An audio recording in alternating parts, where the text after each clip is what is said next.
Assalamu alaikum students. Today we are going to start a new paper of 2011, May June paper 1-2 of multiple choice questions. Let's get started without any time wasting. तो first question है, what is correct unit of quantity shown? Quantity का unit हमें select करना है. Electromotive force EMF का unit Newton होता है. No. Electromotive force energy delivered per unit charge है, जिसका unit जॉल पर कॉलम होता है. यहाँ पर न्यूटन नहीं है. सेकेंड ऑप्शन है latent heat जॉल. Yes, latent heat का यूनिट जॉल होता है, तो मैं बी ऑप्शन करेक्ट करूंगा. सी ऑप्शन है प्रेशर. प्रेशर का unit force per unit area होता है, तो ये मास पर यूनिट वॉल्यूम नहीं है. डी ऑप्शन है वेट. वेट का यूनिट केजी नहीं न्यूटन होता है, ये मास का यूनिट है, तो बी ऑप्शन ही करेक्ट होगा. सेकेंड एमसीक्यूज की तरफ चलते हैं. A plumber measures accurately as possible the length and internal diameter of a straight copper pipe. The length is approximately 80 cm and the internal diameter is approximately 2 cm. What is the best combination of instruments for the plumber to use? Diameter measure करने के लिए हमारे पास best instrument यहाँ पर vernier caliper होगा और length measure करने के लिए रोल. तो हम C ऑप्शन को करेक्ट करेंगे. Third MCQ से a car moves in a straight at constant speed. What is the direction of the resultant force acting on the car? अब कार कांस्टेंट स्पीड में मूव कर रही है इन अ सर्कुलर पाथ, तो forward direction में अब acceleration क्योंकि produce नहीं हो रहा, तो फोर्स जीरो है. फोर्स किस तरफ अप्लाई हो रही है? ए डायरेक्शन में कार की कोई मोशन नहीं है, तो इट्स में उस डायरेक्शन में फोर्स भी अप्लाई नहीं हो रही होगी. सी डायरेक्शन में भी मोशन नहीं है, तो फोर्स जीरो. बी डायरेक्शन में सर्कुलर पाथ में क्योंकि कार मूव कर रही है, तो हमें पता है सर्कल में मूव करने के लिए हमें नेसेसरी सेंट्रीपिटल फोर्स की जरूरत होती है toward centre of the circle. तो सेंटर ऑफ द सर्कल की तरफ फोर्स अप्लाई होगी, सेंट्रीपिटल फोर्स, जो कि कार को सर्कुलर पाथ में मूव करवाएगी. एमसीक्यू नंबर 4 है, which vehicles has an acceleration of 5 metre per second square. अब हमने एक्सेलरेशन फाइंड करना है, तो हमें पता है एक्सेलरेशन का फॉर्मूला होता है vf minus vi over t, यानी final velocity minus initial velocity vi जिसे हम कहते हैं, और divided by time, total time जिसमें ये वेरिएशन आई है. तो पहले हम देखते हैं पहले एमसीक्यूज में क्या डाटा है. कार की स्पीड चेंज हुई है rest to 2.5 in 2 second. 2.5 minus 0 divide by 2 करेंगे तो आंसर 1.2 आएगा, जो कि 5 नहीं है. सेकेंड ऑप्शन में रेस्ट टू 15 स्पीड चेंज हुई है, तो 15 माइनस 0 ओवर 5 3 आंसर एक्सेलरेशन आएगा, जो कि करेक्ट नहीं है. थर्ड एमसीक्यूज में स्पीड चेंज हुई है 0 to 20, तो 20 माइनस 0 ओवर 15, तो आंसर 1 पॉइंट समथिंग आएगा, जो कि 5 नहीं है. लास्ट एमसीक्यूज में स्पीड चेंज हुई है 0 to 50 इन 10 सेकेंड, तो 50 माइनस 0 ओवर 10 5 आएगा. It's mean D option correct है, जिसमें एक्सेलरेशन 5 आ रहा है. इसको मैं मेजर करके भी दिखा देता हूँ. Acceleration is equal to 50, final velocity हमारे पास 50 है, माइनस इनिशियल वेलोसिटी 0 है क्योंकि वो रेस्ट से मूव कर रहा है, डिवाइडेड बाय 10. 50 माइनस 0 50 ही आ जाएगा, और डिवाइड करेंगे 10 से, तो वो आंसर आ जाएगा 5 metre per second square.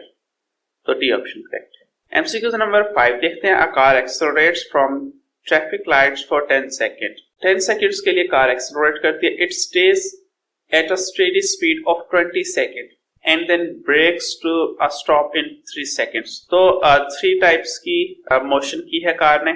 which graph shows the journey? कौन सा ग्राफ जर्नी शो कर रहा है?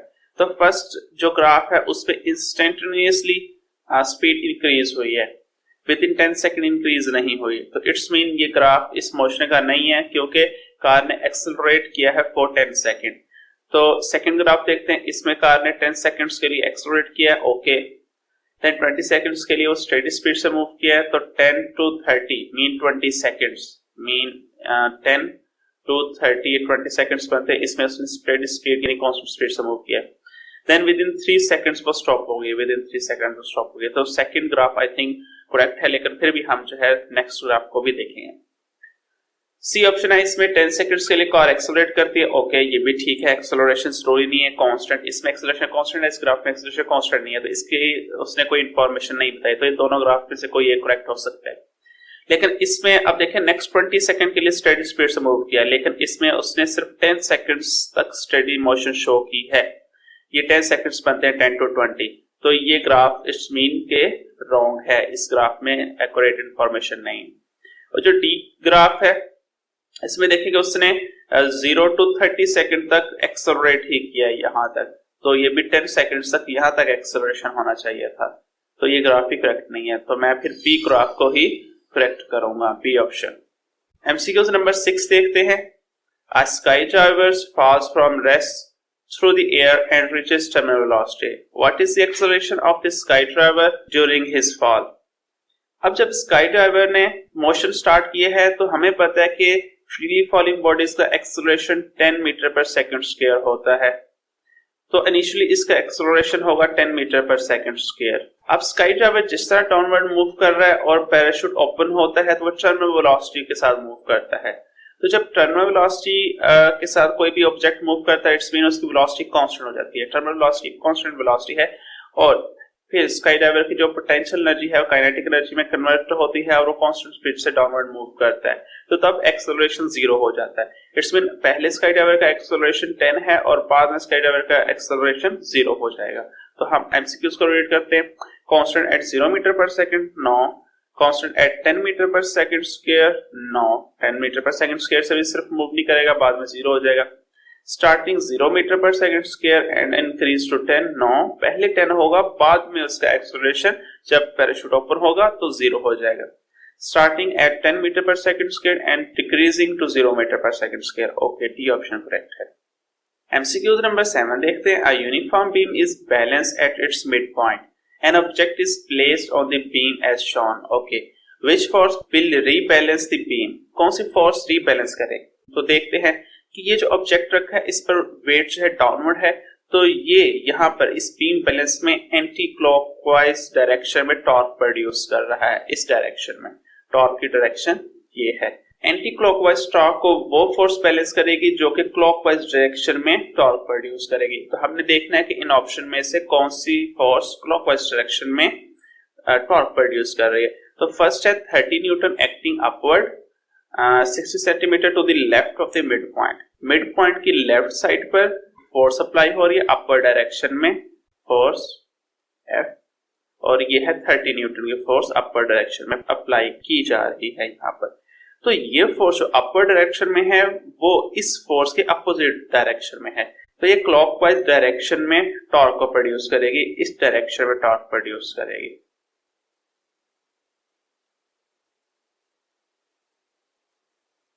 इसे मैं टॉर्क 2 का नाम दे देता हूं। तो ये टॉर्क जो है ये फर्स्ट टॉर्क को बैलेंस कर रहा है, तो इट्स मीन फर्स्ट ऑप्शन जो है वो आपका करेक्ट है। फिर भी मैं सेकंड ऑप्शन को रेट करता हूं। सेकंड ऑप्शन है 30 newton acting upward 60 centimetre to the right of the mid point. अब देखिए यहाँ पर राइट साइड में अगर मैं अपर डायरेक्शन में फोर्स अप्लाई होती है ये बीम बैलेंस नहीं होगी, बल्कि वो इस टॉर्क को स्पॉट करेगी तो वो और ज्यादा टॉर्क जो है इंक्रीज हो जाएगा, तो ये सेकंड ऑप्शन करेक्ट नहीं है। सी ऑप्शन है 45 newton acting downward 45 centimetre to the right of the mid point. अब 45 न्यूटन फोर्स अगर अप्लाई हो डाउनवर्ड साइड पर, राइट साइड पर, तो अगर राइट साइड पर डाउनवर्ड डायरेक्शन में फोर्स अप्लाई हो रही है तो इट्स मीन ये इसको बैलेंस कर सकती है। लेकिन अब हमने ये देखना है कि क्या ये जितना टॉर्क लेफ्ट साइड पर प्रोड्यूस हो रहा है क्या उतनी ही ये टॉर्क प्रोड्यूस कर रही है। तो 45 जो है फोर्स अप्लाई हो रही है 45 न्यूटन और डिस्टेंस भी 45 है, तो दोनों को मल्टीप्लाई करेंगे 45 मल्टीप्लाई 45, तो क्या ये 1800 आ रहा है जो कि फोर्स की वजह से प्रोड्यूस हो रहा था, तो ये 1800 नहीं आएगा। इट्स मीन कि ये फोर्स जो है वो इस टॉर्क को बैलेंस नहीं कर सकती, तो सी ऑप्शन भी करेक्ट नहीं है। डी ऑप्शन देखते हैं 90 newton acting downward 20 centimetre to the left of the mid point. अब अगर मिड यहां से 20 सेंटीमीटर पर डाउनवर्ड फोर्स अप्लाई होगी तो वो भी इस टॉर्क को सपोर्ट करेगी, वो इस टॉर्क को बैलेंस नहीं करेगी, वो इस टॉर्क को इंक्रीज करेगी, तो डी ऑप्शन भी करेक्ट नहीं हो सकता, तो ए ऑप्शन ही करेक्ट होगा। एक बात आपने याद रखनी है कि अगर यहाँ पर अपवर्ड फोर्स अप्लाई हो रही है इसका मीन ये नहीं है कि वो फोर्स इस टॉर्क को बैलेंस कर देगी। कंडीशन ये भी है कि जितना इस फोर्स ने टॉर्क प्रोड्यूस किया है उतना ही अपवर्ड डायरेक्शन की फोर्स भी टॉर्क प्रोड्यूस कर रहेगी। तो टॉर्क का फॉर्मूला होता है फोर्स मल्टीप्लाई बाय डिस्टेंस, दोनों को मल्टीप्लाई करेंगे तो ये 1800 आता है और यहाँ पर जो अपवर्ड डायरेक्शन में फोर्स अप्लाई हो रही है वो है 30 न्यूटन और डिस्टेंस है 60, दोनों को मल्टीप्लाई करेंगे तो ये भी 1800 आ। इट्स मीन ए फोर्स जो है वही इस टॉर्क को बैलेंस करेगी, तो ए ऑप्शन ही करेक्ट है। एमसीक्यूज नंबर 8 देखिए, student collect stones and find their density. Okay, which apparatus is needed to measure the mass and the volume of the stone? तो 2 apparatus यूज होंगे, एक mass measuring instrument use होगा और एक volume measuring instrument use होगा। तो Newton metre से हम mass measure नहीं करते, वेट मेजर करते हैं, तो फर्स्ट 2 ऑप्शंस तो करेक्ट हो ही नहीं सकते। सी ऑप्शन है टॉप पेन बैलेंस, यस इससे mass measure होता है। और वॉल्यूम किससे मेजर होगा? स्टोन का volume measuring cylinder and water से मेजर होगा, तो सी ऑप्शन करेक्ट है। MCQs नंबर 9 देखते हैं। A student finds the center of mass of a triangular lamina PQR. He drills a small hole HQ. He suspends the lamina from a pin through the hole HQ so that the lamina swings freely. He then hangs a plumb line from the pin HQ as shown. He marks the position of the plumb line on the lamina. To determine the location of the center of mass, the student then repeats the experiment but with one change. What is the change? Okay, पहले हम इसको understand करते हैं। हमने centre of mass find करना है, उसके लिए हम स्टूडेंट ने यहाँ पर एक होल किया है, ड्रिलिंग की है और फिर इस होल को एक पिन के साथ इस तरह हैंग कर दिया कि फ्रीली मूव कर सके ये कॉर्ड लेफ्ट टू राइट, और फिर इस पिन के साथ प्लम्ब लाइन को अटैच कर दिया और एक लाइन को मार्क कर दिया। अब हम इस यहाँ पर सेंटर ऑफ मास किस तरह कैलकुलेट कर सकते हैं? तो सेंटर ऑफ मास कैलकुलेट करने के लिए हमें ये सारा process, same process with different age करना होगा। हमें आर पर भी एक ड्रिल होल करना पड़ेगा, फिर इस कार्ड को इस आर होल के थ्रू इस पिन में फ्री हैंग करना होगा और ऊपर प्लम्ब लाइन लगा के एक और लाइन लगानी पड़ेगी। वो लाइन कुछ इस डायरेक्शन में लगेगी। ये दोनों लाइंस आपस में जहां अटैच होंगी वो सेंटर ऑफ मास होगा। तो हम अब चेंजेस को रीड करते हैं। He suspends the lamina from the hole HQ with R on the left and P on the right. No, R और सेम होल के साथ R और P को रिवर्स करने से कोई फर्क नहीं पड़ेगा, तो ये नहीं करेंगे हम। He suspends the lamina from a pin through hole at R. Okay, yes. R पर हम एक होल बनाएंगे और पिन के थ्रू इसे हैंग कर देंगे। ये चेंजिंग करनी होगी, इस एक्सपेरिमेंट बाकी सेम होगा। He uses a heavier weight on the plumb line. वो plumb line पर heavier weight यूज करेगा? No, plumb line पर heavier weight यूज करने से कोई इफेक्ट नहीं होगा। डी ऑप्शन है he uses longer plumb line. Longer plumb line भी यूज करने से कोई इफेक्ट नहीं होगा। हमें ज्यादा लेंथ की plumb line नहीं चाहिए, हमें इस कार्डबोर्ड जितनी ही plumb line चाहिए। तो बी ऑप्शन करेक्ट है, other options are wrong. 10th MCQ है, the diagram represent part of a power station. Coal fire boiler है, पावर स्टेशन में टरबाइन है और इलेक्ट्रिसिटी जनरेटर है।